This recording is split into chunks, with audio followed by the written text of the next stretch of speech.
بسم الله الرحمن الرحيم الحمد لله رب العالمين اللهم صل وسلم وبارك على محمد وعلى آل محمد اللهم انفعنا بما علمتنا وعلمنا ما ينفعنا وزدنا علما وبارك لنا في علمنا وارزقنا الإخلاص في القول والعمل كاملا وعلما نافعا لا ينسى وتوفيقا دائما وصحة ويقينا وعافية اللهم افتح لنا كل خير ويسر لنا كل أمور اللهم انصر المجاهدين وارحم المستضعفين ودمر أعداء الدين واطمس على أموالهم آمين يا رب العالمين.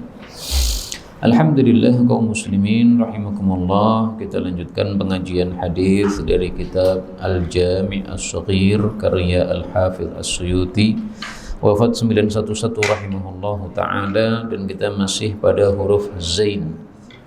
Faqala al-muallif rahimahullahu ta'ala wa nafa'ana bihi wa bi'ulumihi fid dharain amin. Hadis 4571. Zawwidu, bekalilah, amwatakum, orang-orang mati di antara kalian, atau mautakum, ada dua lafalnya. Dibekali dengan apa? La ilaha illallah. Maksudnya talqinkan orang yang hampir mati dengan tahlil. Kenapa? Karena orang yang hampir mati, kalau dia terakhir ucapannya adalah tahlil, maka dijamin masuk jannah. Hadis ini derajatnya dhaif, tetapi maknanya sahih karena dikuatkan hadis yang populer yang dengan lafal laqinu mautakum yang diriwayatkan oleh Imam Muslim. Berikutnya 72, zuru, ziarahilah al-kubura, kuburan-kuburan, fa innaha, karena sesungguhnya kuburan itu tudzakirukum, bisa mengingatkan kalian terhadap al-akhirata, akhirat. Jadi fungsi ziarah kubur itu ada dua. Yang pertama, untuk kita sebagai penziarah, kita jadi ingat akhirat. Yang kedua, bagi orang yang diziarahi, dia akan merasa senang dengan sebab ziarah tersebut, sesuai riwayat-riwayat yang sangat banyak yang menunjukkan bahwa kalau kita berziarah kubur, ini yang diziarahi ini tahu sedang kita ziarahi. Wallahu a'lam. Di sini disebutkan mengingatkan akhirat. Dalam hadis yang lain disebutkan mengingatkan al-mauta, kematian. Dan ini tidak bertentangan karena kematian itu adalah fase awal akhirat. Sebagaimana sabda Nabi, kuburan itu adalah fase awal akhirat. Nah, kuburan itu adalah masa setelah kita mati. Kemudian ada 3 perkara yang menyebabkan kita ingat akhirat. Yang pertama adalah ini, yaitu ziarah kubur. Yang kedua adalah mengantar jenazah. Yang ketiga adalah menjenguk orang sakit. Udul marid, jenguklah orang sakit. Wattabi'ul janazah, antarlah jenazah. Tudzakirukumul akhirah, akan menyebabkan kalian ingat akhirat. Hadis riwayat Ahmad. Dan ini urut ya. Ada orang sakit, kita jenguk. Kemudian mati, kita antar. Kemudian dikubur, kita kuburkan, dan kita menziarahi kuburannya. Berikutnya 73, zurul kubur, ziarahilah kubur, wala taqulu hujra, dan janganlah kalian mengatakan perkataan yang batil sebagaimana adatnya orang-orang jahiliyah. Mereka meratap-ratap di kuburan, ini termasuk perkara yang batil. 74, zainul haji, perhiasan bagi orang-orang haji adalah ahlul Yaman, penduduk Yaman. Hadis ini dhaif. Maksud hadis ini adalah orang haji kan banyak dari berbagai penjuru dunia. Nah, tapi hiasan bagi orang-orang yang haji itu adalah kalau ada orang-orang Yaman. Kenapa? Mereka lemah lembut. Nah, sehingga kalau orang-orang Yaman haji, insya Allah tidak akan berperang atau bertengkar atau cekcok dengan orang-orang yang lain. Tapi kalau orang-orang Mesir misalnya, saya tidak menggunjing orang Mesir secara total ya, tapi faktanya memang kalau dibandingkan orang Mesir dengan orang Yaman itu sangat berbeda. Yaman ini lemah lembut sebagaimana kalau kita ketemu orang Jawa. Berikutnya 75, zainus salati, perhiasan bagi salat adalah al-hidha'u, sepatu. Artinya boleh kita itu sholat dengan menggunakan sepatu, tapi hadis ini derajatnya palsu. Dan kata Syekh Ibnu Daqiqil Aid, Memakai sepatu ketika sholat itu hukumnya bukan sunnah tetapi hanya mubah. Tetapi saya temukan hadis Nabi yang menyuruh kita untuk pakai sepatu ketika salat. Rasulullah bersabda, "Khaliful Yahuda," selisilah orang-orang Yahudi karena mereka tidak mau salat dengan sandal dan dengan sepatu. Hadis riwayat Abu Dawud. Nah, ini kalau niatan kita dalam rangka menyelisih Yahudi, ini ya jatuhnya bisa apa? Sunnah. Ya, tapi kalau fatwanya Ibnu Daqiqil Id hanya mubah. Tapi dari sisi niatan mukhalafatul Yahud bisa menjadi sunnah. Berikutnya 76, zayyinu hiasilah al-Qur'ana, Al-Qur'an ini bi aswatikum, dengan suara-suara kalian. Maksudnya kalau membaca Quran itu diperbagus. Supaya bacaan Quran kita bagus bagaimana? Belajar tajwid. Otomatis kalau orang itu baca Quran dengan tajwid, itu secara otomatis bacaannya jadi bagus. Bacaan tidak bagus kalau tidak dengan tajwid, ya, karena tajwid itu sendiri artinya membaguskan. Nah, maka ilmu tajwid itu otomatis kalau diterapkan menyebabkan bagusnya bacaan Quran kita. 77, zayyinul Quran, hiasilah Al-Quran bi aswatikum, dengan suara-suara kalian. Fa inna sautal hasan, karena suara yang baik, yazidul Qur'ana husnan, menambahkan Quran semakin bagus, menambahkan kebagusan terhadap Al-Quran. Supaya suara kita atau bacaan kita indah, maka biasakan mendengarkan murattal. Dengan mendengarkan murattal itu secara tidak langsung karena setiap hari masuk ke telinga, nah, maka pas kita membaca itu tiba-tiba ada kemiripan, tiba-tiba, ya, tanpa disengaja seperti itu. Nah, maka satu, tajwidnya dipelajari, diterapkan. Yang kedua, setiap hari dengarkan murattal. Murattal apa yang panjenengan sukai, silahkan. Kalau saya itu senangnya murattal Syekh Ukashah Kumaini. Kenapa? Bukan karena dia orang negro hitam, bukan. Tapi karena beliau masih muda, bacaannya semangat, cepat. Bacaan sing ngelentrak-ngelentruk lama-lama itu saya nggak senang. Seperti Syekh Musyari nggak cocok. Kesuwen. Nah, cocoknya yang cepat kayak begini. Syekh Ukashah Kumaini. Masih muda. Berikutnya 78, zayyinu hiasilah a'yadakum, hari raya kalian, bit takbiri, dengan takbir. Hadis ini dhaif. Tetapi memang takbir untuk Idul Adha dan Idul Fitri disyariatkan. Untuk Idul Adha takbirannya mulai tanggal 1 Dzulhijjah. Tapi sendiri-sendiri saja. Sampai tanggal 13 Dzulhijjah. Berarti totalnya 13 hari. Untuk Idul Fitri maka takbirannya menurut mazhab Syafi'i mulai malam hari raya. Menurut mazhab Maliki mulai ba'da subuh kita pergi ke mushola, ke lapangan, nah itu mulai takbiran. 79, zayyinu hiasilah al-idaini, 2 hari raya yaitu Idul Fitri dan Idul Adha. Dengan apa? Dengan 4. 1 tahlil la ilaha illallah, 2 takbir Allahu Akbar, 3 tahmid alhamdulillah, 4 taqdis itu sama dengan tasbih, yaitu mensucikan Allah Subhanahu wa ta'ala. Jadi namanya tasbih atau taqdis atau tanzih, ada 3 nama, maksudnya sama, ya. 80, zayyinu hiasilah oleh kalian majalisakum, majlis-majlis kalian, bisolati alayya, dengan salawat kepada Nabi Muhammad sallallahu alaihi wasallam. Jadi kalau kita bermajlis itu dihiasi dengan salawat. Fa inna salatakum alayya, karena salawat kalian kepada saya, nurul lakum, menjadi sinar bagi kalian, yaumal qiyamah, besok pada hari kiamat. Tapi sayangnya hadis ini palsu.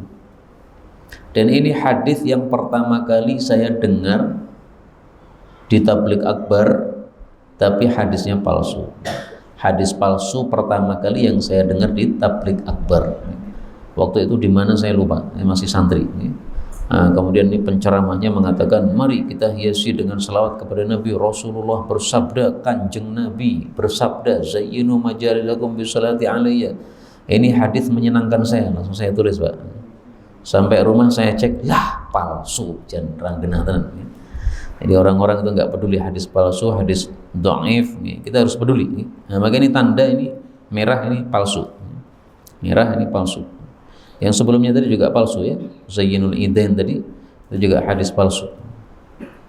Berikutnya lagi 81, Zayyinu, hiasilah oleh kalian mawaidakum, meja-meja makan kalian atau hidangan-hidangan kalian, bil baqal, dengan sayuran. Fa innahu, karena sesungguhnya baqal itu matradatun, bisa mengusir lisyaitani, bagi setan, ma'at tasmiyah, bersama membaca bismillah. Ini juga hadis palsu.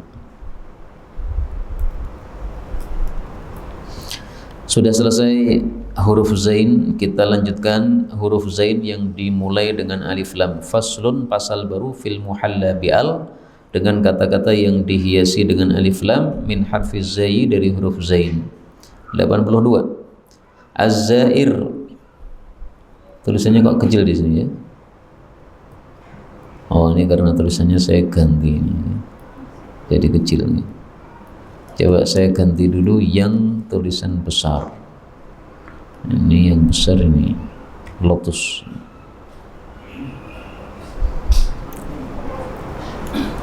(82) Az-zair, orang yang ziarah akhahu al-muslim, kepada saudaranya yang muslim, a'zamu ajran, itu lebih besar pahalanya, minal mazur, daripada orang yang diziarahi.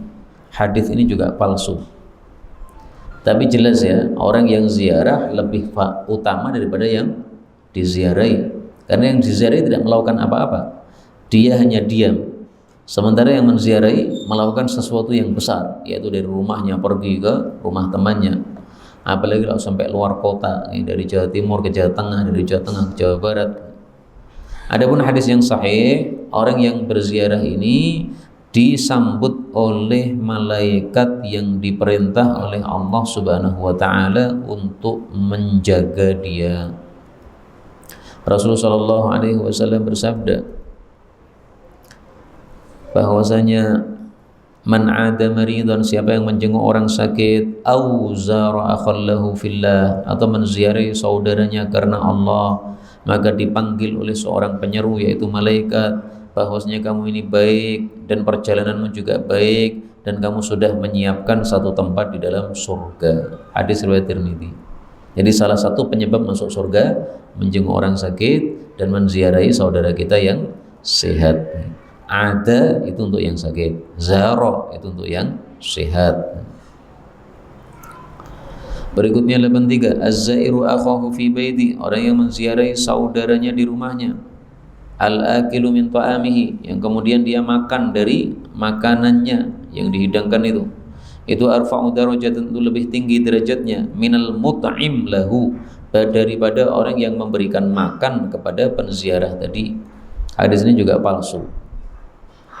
Jadi sama-sama punya jasa kan, yang satu jasanya menziarahi sehingga sambung hubungan, yang satu jasanya ngasih makan, tapi lebih utama yang menziarahi. Ini meskipun hadisnya palsu, tapi isinya tidak salah, lebih utama yang menziarahi. Karena kalau tidak ada yang menziarahi, tidak mungkin ada makanan itu. Adanya orang kasih makan gara-gara adanya ziarah. Nah, sehingga yang asal itu adalah ziarahnya. Beri makannya ini hanya tabak, hanya ngikuti. Kalau tidak ada ini, tidak akan ada ini. Gara-gara ada ini, maka ada ini. Nah, maka jelas lebih utama yang menziarahi, sebagaimana kalau kita salam, maka lebih utama daripada yang disalami. 84. Az-zani, orang yang berzina, bihalilati jarih, dengan istri tetangganya, na'udzubillah, la yanzurullahu ilaihi, Allah tidak melihat kepadanya, yaitu dengan pandangan rahmat, yaumal qiyamati, besok pada hari kiamat, wala yuzakki, dan tidak mensucikan dia, yaitu dari dosa-dosanya, wa yaqulu lahu, dan Allah katakan kepada orang ini, udkhulin nar, masuklah kamu ke neraka, ma'ad dakhilin, bersama orang-orang yang masuk ke neraka. Hadis ini memang dhaif, tetapi bahwasanya hak tetangga itu besar sehingga menzinai istri tetangga itu Allah murka, itu sudah benar sesuai hadis yang dulu sudah kita baca. Nabi membandingkan 1:10. Rasulullah sallallahu alaihi wasallam bersabda bahwasanya seseorang berzina dengan 10 cewek lebih baik baginya daripada berzina dengan 1 istri tetangga. Lebih baik itu bukan berarti berarti apa ini? Bukan gitu, salah nih. Maksudnya lebih ringan dosanya. Jadi ini ungkapan orang Arab, kata-kata lebih baik maksudnya lebih ringan dosanya daripada berzina dengan satu istri tetangga. Satu istri tetangga ini haknya lebih besar daripada 10 yang bukan tetangga. Zina itu jelek, apalagi dengan istri tetangga lebih jelek lagi. 85 Az-Zabaniyatu, malaikat Zabaniyah, penjaga neraka, ila fasaqati, kepada orang-orang fasik, hamalatil Quran, dari para pemikul Quran, orang-orang yang hafal Quran, asra'u minhum, lebih cepat daripada malaikat ini, ila abadil authan, kepada para penyembah berhala. Jadi para penyembah berhala disiksa nomor 2. Yang pertama adalah para hafid Quran tapi yang fasik-fasik. Fayaquluna, maka si fasik-fasik ini berkata, yubda'u bina, kenapa dimulai terhadap kami? Qabla abadatil authan, sebelum para penyembah berhala. Mereka kafir, kami muslim. Fayuqalu lahum, maka dikatakan kepada mereka, laisa may ya'lam, tidaklah orang yang tahu, kaman la ya'lam, seperti orang yang tidak tahu. Kamu fasik padahal kamu paham, nah, maka kamu dosanya double. Kalau ini dia fasik, kafir, tapi memang dia nggak paham, ya berarti dosanya satu, yaitu kafir saja. Kalau kamu dosanya, kamu sudah paham tapi melanggar, ini adalah dosa. Kemudian fasikmu itu sendiri juga dosa. Tapi hadisnya memang dhaif ya.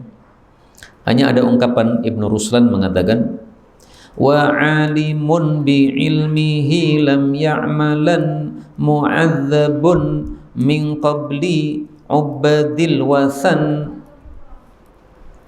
Wa alimun bi ilmihi lam ya'malan, seorang alim yang tidak mengamalkan ilmunya, mu'adzabun min qabli ubadil wasan, akan disiksa sebelum para penyembah berhala. Ini nazaman Ibnu Ruslan di dalam kitab Zubat. Zubat itu tentang fikih madhab Syafi'i. Nah, tapi sebelum beliau masuk ke bab fikih taharah, beliau ngasih muqaddimah. Nah, salah satu muqaddimahnya ini. Dan ini ucapan ini sesuai hadis yang sahih. Tusa'aru bihimun nar. Wah, lafalnya apa ya?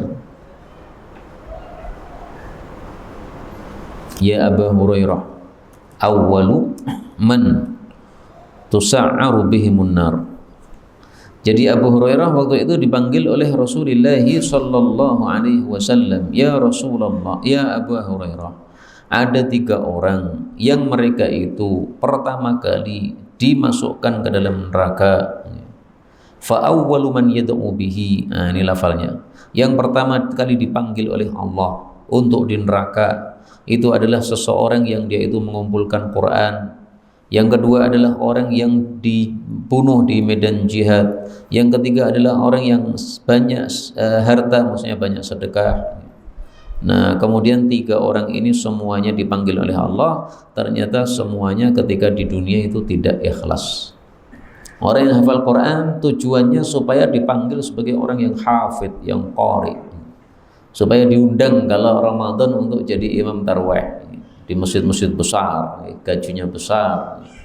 Nah, maka seperti itu tidak ada niatan karena Allah. Ini di akhir hadis Nabi mengatakan, ya Abu Hurairah, mereka itu adalah 3 orang yang pertama kali dari makhluk Allah yang tus'aru bihimul naru, neraka akan dibakar pertama kali untuk membakar mereka itu. Hadis riwayat Tirmidzi sahih.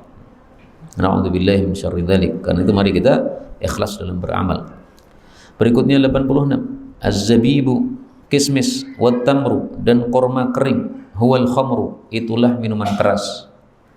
Maksudnya minuman kerasnya orang-orang Arab biasanya dulu dibuat dari kismis sama korma. Caranya bagaimana? Kismis ditaruh di dalam air, kemudian dibiarkan lama. Nah, nanti akan menjadi peraman yang kemudian berubah menjadi minuman keras.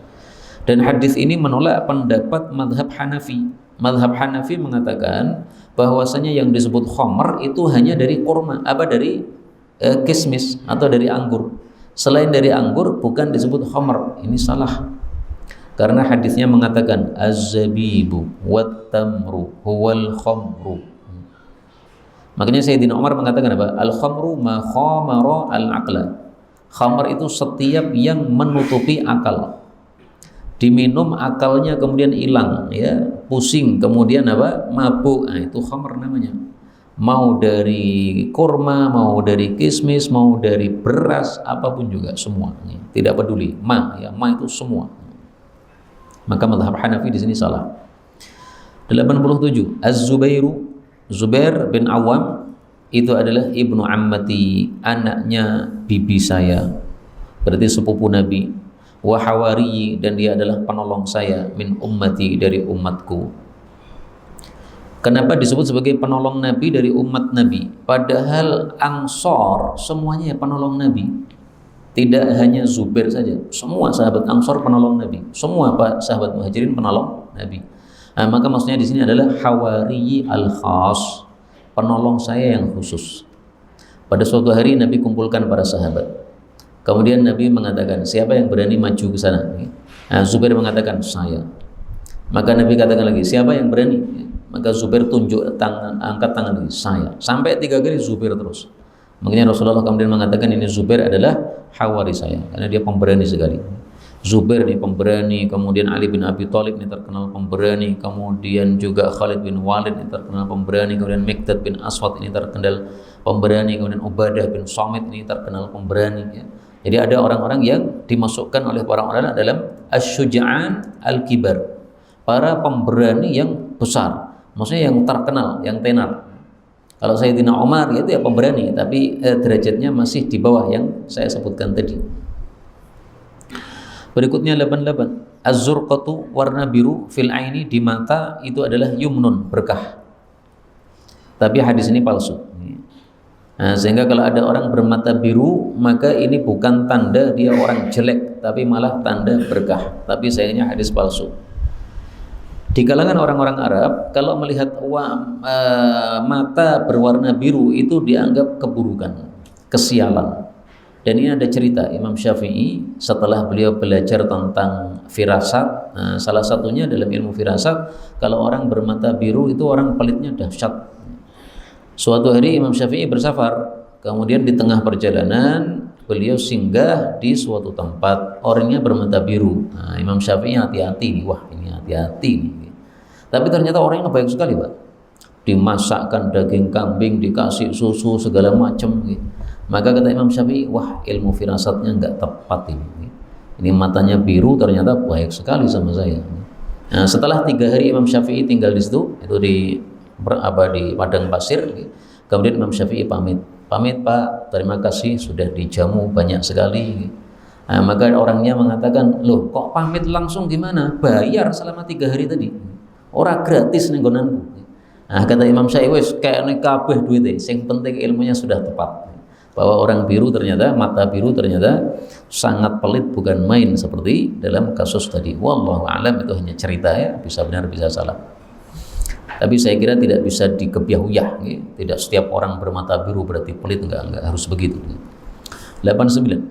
Az-zakatu, zakat itu adalah qantaratul islami, jembatan Islam. Maksudnya apa jembatan Islam itu? Jembatan itu kan menghantarkan dari satu tempat ke satu tempat. Tidak akan sampai kita kepada Islam kalau kita tidak mau mengeluarkan zakat. Zakat itu tandanya orang Islam betul-betul. Tapi hadis ini memang dhaif. Adapun hadis yang sahih menyebutkan bahwa zakat itu adalah termasuk saham Islam. Rasulullah bersabda, wa ashumul islami thalathatun, sahamnya Islam ada 3. Yang pertama adalah salat, berarti yang tidak punya salat tidak punya Islam. Yang kedua puasa, berarti yang tidak mau puasa Ramadan tidak punya Islam. Yang ketiga adalah zakat, berarti yang tidak mau mengeluarkan zakat tidak punya Islam, yaitu Islam yang sempurna. Ini hadis riwayat Nasa'i sahih. Berikutnya 90. Az-zakatu fi hadhil arba'ah, zakat itu berlaku pada 4 ini. 1. Al-hintah, gandum yang istimewa, disebut juga bur, disebut juga samra. Wasyairu, dan gandum biasa. Yang ketiga wazzabibu, dan kismis. Yang keempat wattamru, dan kurma. 4 ini kalau kita perhatikan semuanya adalah makanan-makanan pokok bagi orang-orang Arab. Makanya para ulama fikih mengatakan setiap perkara yang memiliki sifat seperti ini maka terkena zakat. Rasulullah tidak menyebutkan beras, ya kan? Tapi ada zakatnya, padi. Ya. Kenapa? Karena dia itu meskipun bukan hintah, bukan syair, bukan zabib, bukan tamr, tapi memiliki dua sifat yang sama dengan barang-barang ini. Sifat pertama, dia makanan pokok. Sifat yang kedua, dia bisa disimpan. Nah, ini dua sifat untuk 4 barang ini ya. Hintah ini makanan pokok dan bisa disimpan. Zabib ini makanan pokok bagi orang Arab dan bisa disimpan. Nah, maka setiap yang merupakan makanan pokok bisa disimpan kena zakat. Berikutnya 91, az-zina, zina itu yurithul faqra, menyebabkan fakir.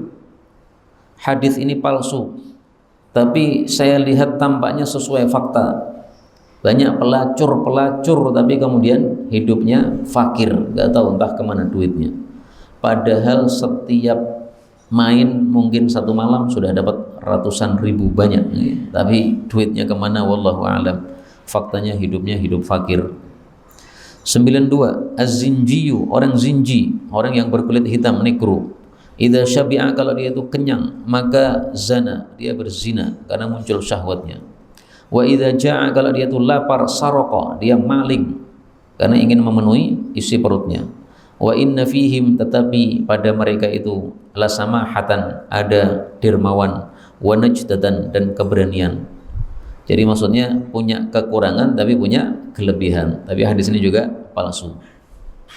Maka ringkasnya, tidak semua orang zinji atau kulit hitam seperti ini, enggak. Kalaupun ada orang kulit hitam seperti ini, pasti orang-orang yang belum terkena Islam. Kalau sudah terkena Islam seperti Sayyidina Bilal, sama sekali tidak melakukan seperti ini.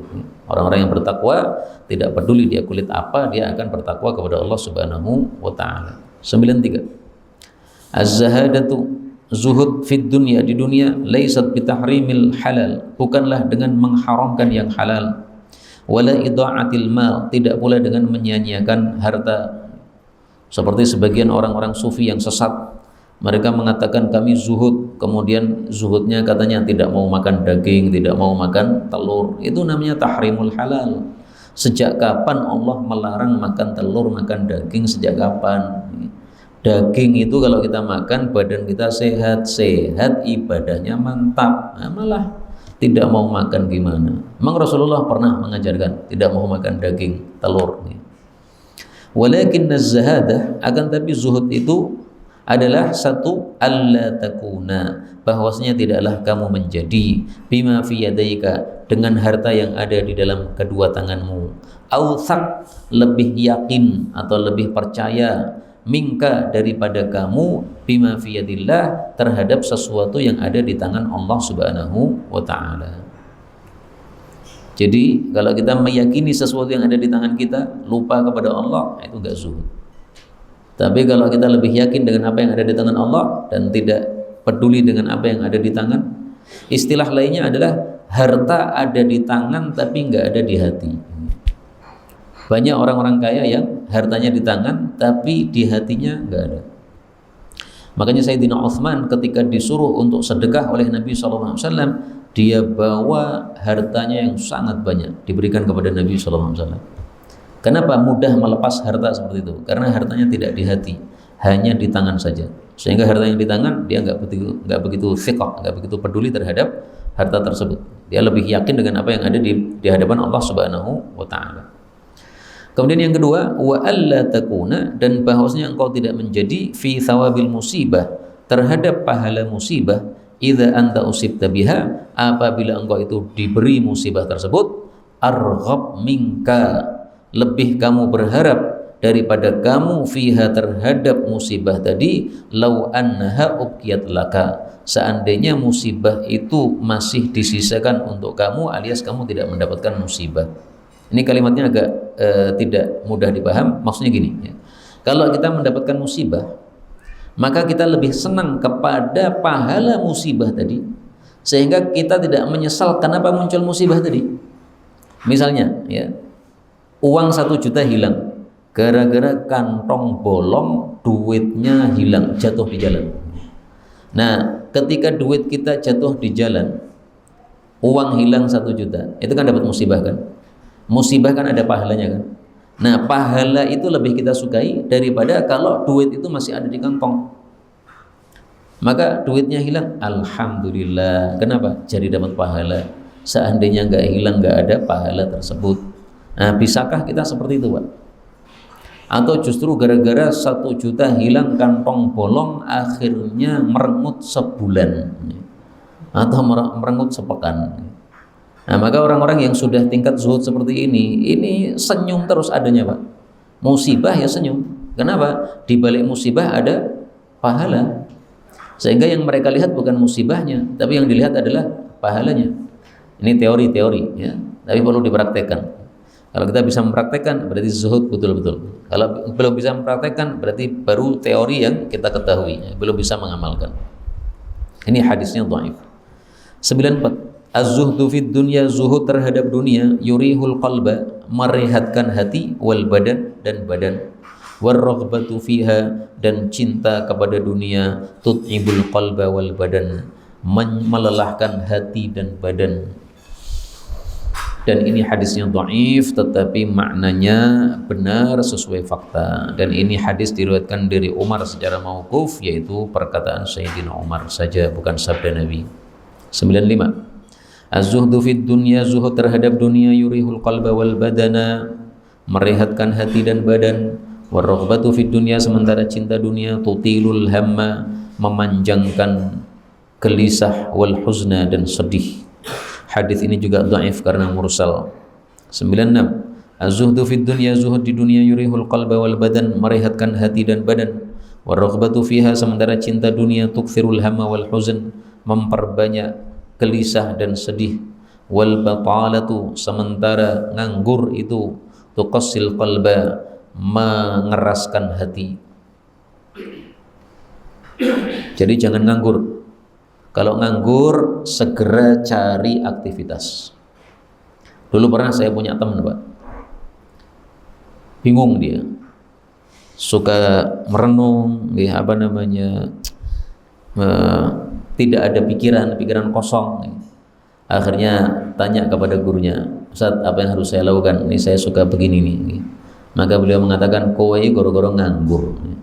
Kowe golek apa pekerjaan? Ini ada pekerjaan, orang mungkin menunggu. Ternyata betul, setelah dia cari pekerjaan, maka sibuk dengan aktivitas, maka sudah tidak melongo lagi, sudah tidak domblong lagi, gara-gara sudah ada aktivitas. Karena itu saya tampilkan di sini perkataan Sayyidina Umar. Beliau mengatakan, inni la akrahu an arar rajula subuhlala. Saya sangat tidak senang kalau melihat orang itu pengangguran. Pengangguran gimana? La fi amali dunya, tidak mengamalkan aktivitas dunia, wala fi amali akhirah, juga tidak mengamalkan aktivitas akhirat. Kalau kita semangat akhirat silahkan ngaji, baca Quran, sholat nih. Tapi kalau kita tidak semangat seperti itu, jangan nganggur. Aktivitas dunia nggak ada masalah. Dodol es teh jumbo atau bekerja apapun. Karena waktu ini kalau nggak kita gunakan, maka pasti dipakai setan untuk menguasai kita. Waktu kalau tidak digunakan oleh manusia, pasti digunakan setan untuk menguasai manusia. Nah, maka kalau kita bisa semangat untuk kebaikan, bagus. Kalau tidak bisa, ya sudah. Yang penting bekerja, berbuat nih. Jangan tidak melakukan apa-apa. Tidak melakukan apa-apa, waktunya habis oleh setan, gara-gara setan itu selalu menguasai manusia. Ibnu Mas'ud mengatakan, inilah amqut, saya sangat anyel, benci kepada seseorang yang arahu farighon. Saya lihat dia itu kosong. Kosong maksudnya apa? Tidak berada dalam satupun aktivitas dunia maupun akhirat. Nah, maka silahkan pilih. Aktivitas akhirat bisa, bagus. Tidak cocok karena mungkin mudah bosan dan sebagainya. Nah, aktivitas dunia nggak ada masalah. Bekerja apalah yang untuk dunia, ya. Bekerja apapun yang bisa kita kerjakan di rumah kita. Nah, aktivitas dunia itu lebih baik daripada pengangguran tidur-tidur. Itu tuqassil qalba, itu bisa mengeraskan hati. Ada dua yang mengeraskan hati. Yang pertama batalah, pengangguran ini. Yang kedua adalah memperbanyak tawa, kathratud dhahik, banyak ketawa, itu adalah tumitul qalba, mematikan hati, demikian juga merusak hati, fasadul qalbi, ya, mengeraskan hati. Kalau lafalnya Ibnu Majah itu fasadul qalbi. Kathratad dhahki, banyak ketawa, fasadul qalbi, merusak hati, ya. Rusaknya hati, ya kerasnya hati tersebut, dan juga mematikan hati tersebut. Ini hadisnya memang dhaif yang kita baca ini, tetapi sesuai dengan fakta menurut saya, dan sesuai juga dengan perkataan Sayyidina Umar dan Sayyidina Ibnu Mas'ud tadi. Jangan menjadi subuh lala, yaitu yang pengangguran, atau farigon, yang kosong, yang tidak ada aktivitas apapun. Ini yang dapat kita bicarakan. Karena berikutnya sudah masuk huruf baru, huruf sin, maka insya Allah kita lanjutkan di waktu yang lain saja. Dan ini pertemuan terakhir untuk sebelum Ramadan, karena insya Allah Jumat besok mungkin sudah tarawih, maka mari kita siapkan untuk menyambut Ramadan. Diniatkan mulai sekarang apa yang akan kita lakukan di bulan Ramadan. Karena kalau sudah diniatkan hari ini, meskipun besok tidak terlaksana, sudah dicatat pahala oleh Allah. Salat tarawih atau salat tahajud berapa juz, di program. Baca Quran mau khatam berapa kali, di program. Tanpa di program biasanya itu terbengkalai. Tapi kalau di program itu seperti kita itu jadi merasa utang. Wah, ini program saya 1 juz sehari. Nah, belum 1 juz merasa dikejar, ini adalah utang saya. Nah, di program lebih bagus daripada tanpa program. Yang sudah lancar 1 juz bisa 20 menit, 30 menit, nah itu bisa sehari 3 juz, 5 juz, 10 juz, sesuai dengan kelonggaran masing-masing. Wallahu a'lam bishawab. Subhanakallahumma rabbana bihamdik, asyhadu an la ilaha illa anta, astaghfiruka wa atubu ilaik.